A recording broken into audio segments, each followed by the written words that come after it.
언론에서 한참 이 얘기 나왔을 때 이게 떴습니다. 메일을 뒤지다 보니까 레노버 지원해 주냐고 물어보고 레노버는 이미 지원된다고 RCS 프로그램에 의해서 이런 메일 주고받는 게 나오고 그러자 다시 또 김어준이 이거 1년 전에 주장했다고 레노버에서 생각나세요? 근데 사실은 이 기사는 살짝 오보예요.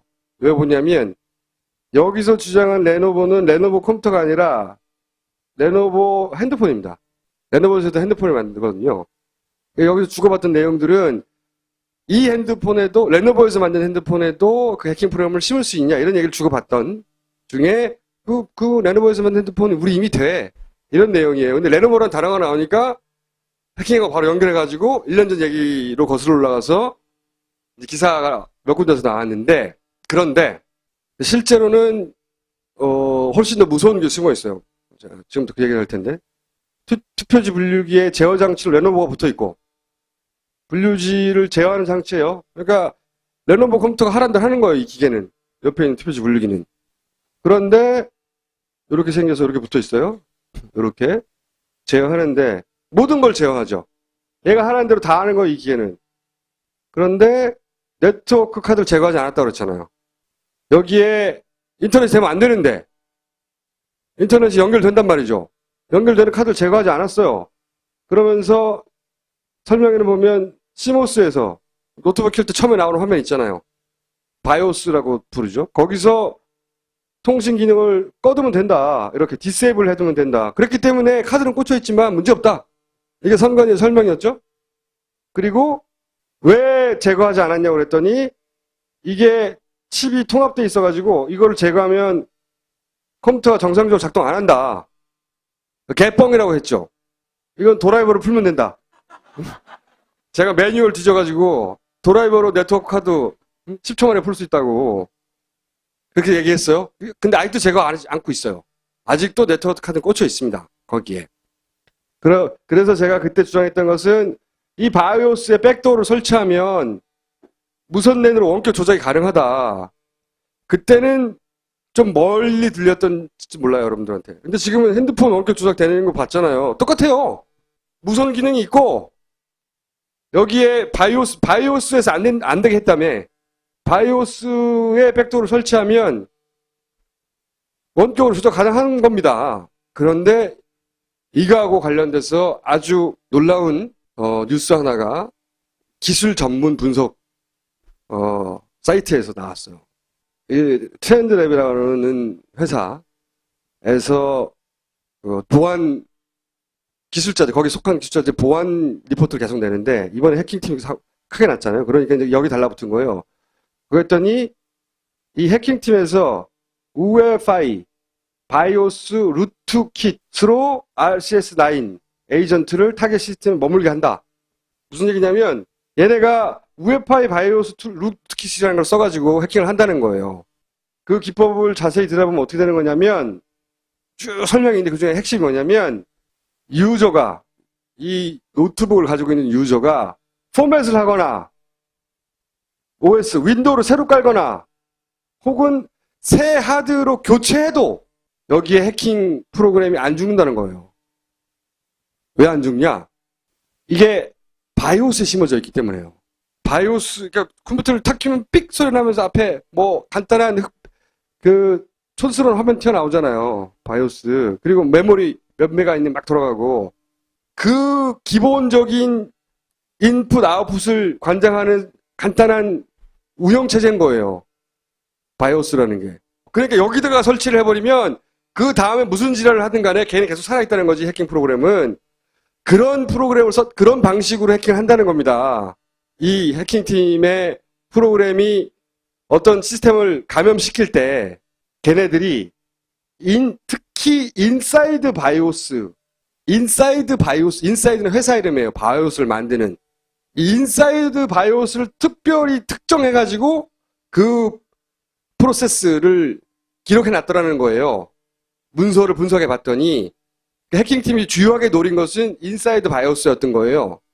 근데 그럼 이 인사이드 바이오스가 어디 있냐? 레노버에 들어가는 겁니다. 물론 레노버에만 들어가는 건 아니에요. 인기 있는 바이오스이기 때문에. 근데 뒤집어서 얘기하면 이게 거기 레노버 투표지 분류기 프로그램에 들어가는 레노버의 바이오스 화면이에요. 인사이드 H20이라는 건 바이오스의 제품명입니다. 인사이드는 회사 이름이고 인사이드 제품이 인사이드 H20이에요. 이게 레노버에 깔려있는 바이오스라고요. 왜 우리는 문제 제기를 했을 때 선관위에서는 뭐라고 했냐면 백신을 돌리고 그 다음에 보안 카드를 넣고 뭐 윈도우를 계속 업데이트하고 다 소용없다는 거예요. 레노버 컴퓨터를 그렇게 제어할 수 있다는 겁니다. 원격으로.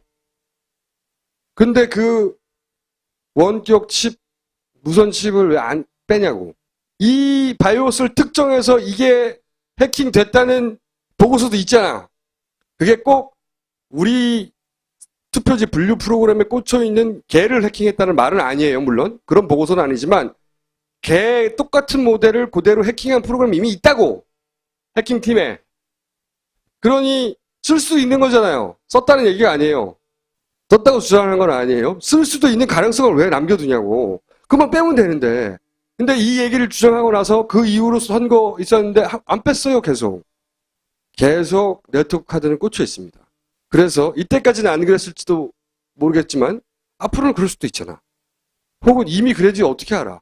선관위 사람들은 몰라요. 알 수가 없어요. 이건 이 컴퓨터에 가서 바퀴를 돌리든 뭘 해도 알 수가 없어요. 이거 외에도 선거 관련해서 한 얘기는 많으나 선거를 전후해서 그런 요청이 왜 많았느냐 연결해서 선거에도 해킹팀 영향을 미칠 수도 있다. 그런 마음을 국정원이 먹었는지 안 먹었는지 나는 입증할 길도 없고 그래서 그 투표지 분류기에 달려있는 레노버가 실제로 그렇게 된지 안 되는지 입증할 방법도 없어요. 없지만 가능하다는 겁니다. 가능한 걸 왜 내버려 두냐고. 없애라고. 방송에 나오고 나서도 널리 퍼뜨려 주시고 그래서 그거 꼭 빼야 돼요. 지금도 계속 달려있거든요. 아마도 계속 달려있을 것 같아요. 제 생각엔. 다음 총선거 대선까지. 언론에서 한참 이 얘기 나왔을 때 이 얘기가 떴습니다. 메일을 뒤지다 보니까 레노버 지원해 주냐고 물어보고 레노버는 이미 지원된다고 RCS 프로그램 위해서 이런 메일 주고받는 게 나오고 그러자 다시 또 김어준이 이거 1년 전에 주장했다고 레노버에서 생각나세요? 근데 사실은 이 기사는 살짝 오보예요. 왜 보냐면 여기서 주장한 레노버는 레노버 컴퓨터가 아니라 레노버 핸드폰입니다. 레노버에서도 핸드폰을 만들거든요. 여기서 주고받던 내용들은 이 핸드폰에도 레노버에서 만든 핸드폰에도 그 해킹 프로그램을 심을 수 있냐 이런 얘기를 주고받던 중에 그 레노버에서 만든 핸드폰이 우리 이미 돼 이런 내용이에요. 근데 레노버라는 단어가 나오니까 해킹하고 바로 연결해가지고 1년 전 얘기로 거슬러 올라가서 기사가 몇 군데서 나왔는데 그런데 실제로는 훨씬 더 무서운 게 숨어 있어요. 지금부터 그 얘기를 할 텐데 투표지 분류기에 제어 장치로 레노버가 붙어 있고 분류지를 제어하는 장치예요. 그러니까 레노버 컴퓨터가 하란 대로 하는 거예요. 이 기계는 옆에 있는 투표지 분류기는 좀 멀리 들렸던지 몰라요 여러분들한테. 근데 지금은 핸드폰 원격 조작되는 거 봤잖아요. 똑같아요. 무선 기능이 있고 여기에 바이오스에서 안 되게 했다며 바이오스에 백도어를 설치하면 원격으로 조작 가능한 겁니다. 그런데 이거하고 관련돼서 아주 놀라운 뉴스 하나가 기술 전문 분석 사이트에서 나왔어요. 이 트렌드랩이라는 회사에서 보안 기술자들 거기 속한 기술자들 보안 리포트를 계속 내는데 이번에 해킹팀이 크게 났잖아요. 그러니까 이제 여기 달라붙은 거예요. 그랬더니 이 해킹팀에서 우에파이 바이오스 루트킷으로 RCS9 에이전트를 타겟 시스템에 머물게 한다. 무슨 얘기냐면 얘네가 우에파이 바이오스 루트킷이라는 걸 써가지고 해킹을 한다는 거예요. 그 기법을 자세히 들어보면 어떻게 되는 거냐면 쭉 설명이 있는데 그중에 핵심이 뭐냐면 유저가 이 노트북을 가지고 있는 유저가 포맷을 하거나 OS 윈도우를 새로 깔거나 혹은 새 하드 인기 있는 바이오스이기 때문에.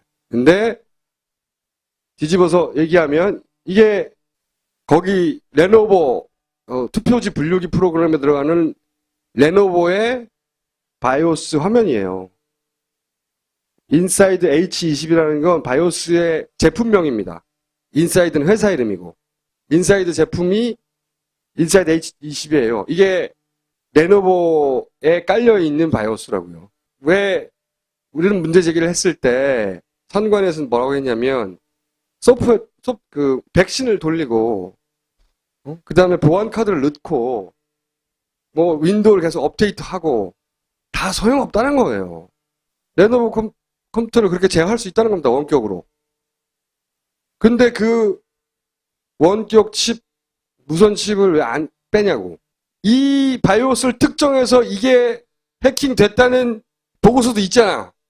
그게 꼭 우리 투표지 분류 프로그램에 꽂혀 있는 걔를 해킹했다는 말은 아니에요. 물론 그런 보고서는 아니지만 걔 똑같은 모델을 그대로 해킹한 프로그램이 이미 있다고. 해킹팀에. 그런데 이렇게 생겨서 이렇게 붙어 있어요. 이렇게 제어하는데 모든 걸 제어하죠. 얘가 하라는 대로 다 하는 거예요. 이 기계는.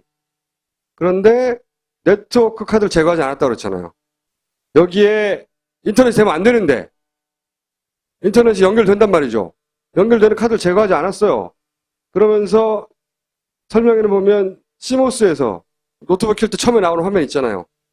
바이오스라고 부르죠. 거기서 통신 기능을 꺼두면 된다. 이렇게 디세이블 해두면 된다. 그렇기 때문에 카드는 꽂혀 있지만 문제없다. 이게 선관위의 설명이었죠. 그리고 왜 제거하지 않았냐고 그랬더니 이게 칩이 통합되어 있어가지고 이거를 제거하면 컴퓨터가 정상적으로 작동 안 한다. 개뻥이라고 했죠. 이건 드라이버로 풀면 된다. 제가 매뉴얼 뒤져가지고 드라이버로 네트워크 카드 10초 만에 풀 수 있다고 그렇게 얘기했어요. 근데 아직도 제거 안 하지 않고 있어요. 아직도 네트워크 카드는 꽂혀 있습니다. 거기에. 그래서 제가 그때 주장했던 것은 이 바이오스에 백도어를 설치하면 무선 랜으로 원격 조작이 가능하다. 그때는 로 교체해도 여기에 해킹 프로그램이 안 죽는다는 거예요. 왜 안 죽냐? 이게 바이오스에 심어져 있기 때문에요. 바이오스, 그러니까 컴퓨터를 탁 켜면 삑 소리 나면서 앞에 뭐 간단한 촌스러운 화면 튀어나오잖아요. 바이오스. 그리고 메모리 몇 메가 있는 막 돌아가고 그 기본적인 인풋 아웃풋을 관장하는 간단한 운영체제인 거예요. 바이오스라는 게. 그러니까 여기다가 설치를 해버리면 그 다음에 무슨 지랄을 하든 간에 걔는 계속 살아있다는 거지. 해킹 프로그램은. 그런 프로그램을 그런 방식으로 해킹을 한다는 겁니다. 이 해킹팀의 프로그램이 어떤 시스템을 감염시킬 때 걔네들이 특히 인사이드 바이오스, 인사이드는 회사 이름이에요. 바이오스를 만드는. 이 인사이드 바이오스를 특별히 특정해가지고 그 프로세스를 기록해 놨더라는 거예요. 문서를 분석해 봤더니 해킹팀이 주요하게 노린 것은 인사이드 바이오스였던 거예요. 근데 그럼 이 인사이드 바이오스가 어디 있냐? 레노버에 들어가는 겁니다. 물론 레노버에만 들어가는 건 아니에요.